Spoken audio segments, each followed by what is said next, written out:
une oreille musicale, j'aime beaucoup les beaux sons, mais quand on entend le Coran, c'est magnifique. Enfin, je ne sais pas comment un homme a pu faire des beaux textes pareils. En plus, tous ces textes ont des significations profondes. Il n'y a pas une erreur. Il y a des gens, des médecins, des scientifiques qui ont fait des erreurs, des recherches sur ces livres saints. Ils trouvent des erreurs dans la Torah, ils trouvent des erreurs dans la Bible, et ils n'en trouvent pas dans le Coran. Rien. Il n'y a rien qui est mauvais, même il y a des images qui sont reprises, qui correspondent pratiquement à la meilleure définition qu'un médecin pourrait faire à un ignorant. Donc c'est des choses merveilleuses qu'il y a dans le Coran. Et en plus, moi j'ai découvert récemment la formule de la beauté, comme on dit, c'est-à-dire qu'aujourd'hui la beauté c'est quelque chose qu'on calcule mathématiquement, hein, donc il y a des formules pour savoir jusqu'où il faut mettre du rouge à lèvres, jusqu'où est-ce qu'il faut épiler les sourcils. Il y a un coin à respecter qui va du coin de la bouche, le long du nez, jusqu'au coin de l'œil et le début du sourcil. Donc ce qu'il y a là, il faut l'enlever. Et puis, il faut aller du coin de la bouche à l'autre coin de l'œil, jusqu'à l'autre fin de sourcil. Cet angle, il doit être exactement l'angle qui correspond à un rectangle où il y a cette proportion, la beauté mesurée, comme on appelle, que d'ailleurs Fibonacci a découvert lorsque les chiffres romains ont été éliminés et remplacés par les chiffres arabes. Alors, ils viennent d'Inde en réalité, hein, avec le sifr, le zéro. Hein, en arabe, ça s'appelle le sifr. Donc, c'est devenu les chiffres plutôt que les nombres. Et puis, Fibonacci l'a découvert avec ces chiffres. C'est formidable, on peut faire des calculs infiniment grands et puis avec la virgule infiniment petit.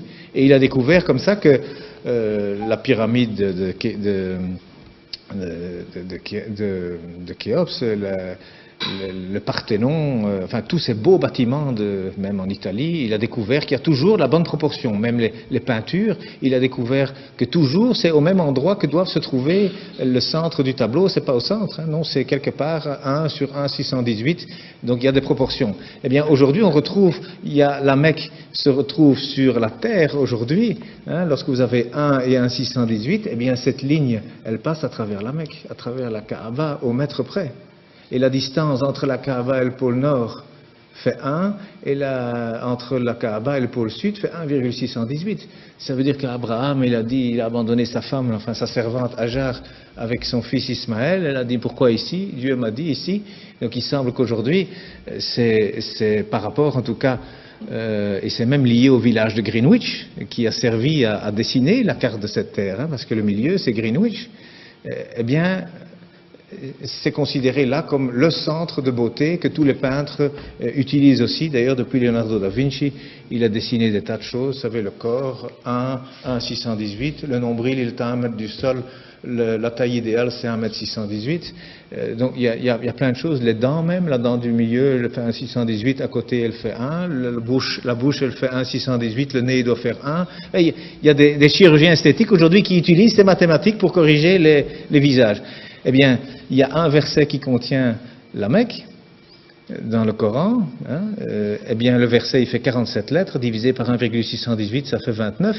Pile poil le début du mot Mecca. Enfin, c'est un bas de Becca, mais c'est pile poil à cet endroit-là. Donc, je veux dire, quand on découvre des choses comme ça, et il y en a encore hein, dans le Coran, il y a des vérités comme ça mathématiques, on se dit, c'est quoi ça?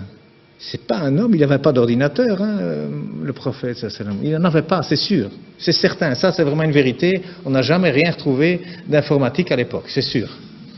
Et ça a déjà été testé à mon avis 1 million de fois, ça fait partie de la science exacte. Mais cet homme, d'où est-ce qu'il a cherché ce texte? Il y a plein de choses comme ça. Alors le premier message d'ailleurs, il faisait 19 mots. Le premier message de 19 mots, Bismillahirrahmanirrahim, fait 19 lettres. Il y a 6 fois 19 sourates, il y a 142 fois 19 le mot Dieu dans le Coran, il y a 3 fois 19 fois le miséricordieux dans le Coran. Ce chiffre 19 dans le Coran, c'est aussi quelque chose d'incroyable. Mais donc le premier message, c'était, voilà, informez-vous. Au lieu d'interpréter, d'abord le savoir. D'abord savoir de quoi on parle.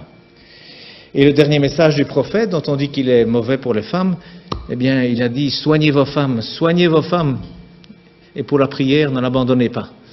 Alors, moi je dis, une religion où le premier message et le dernier message sont ainsi, je ne vois pas très bien ce qu'on doit craindre. Donc,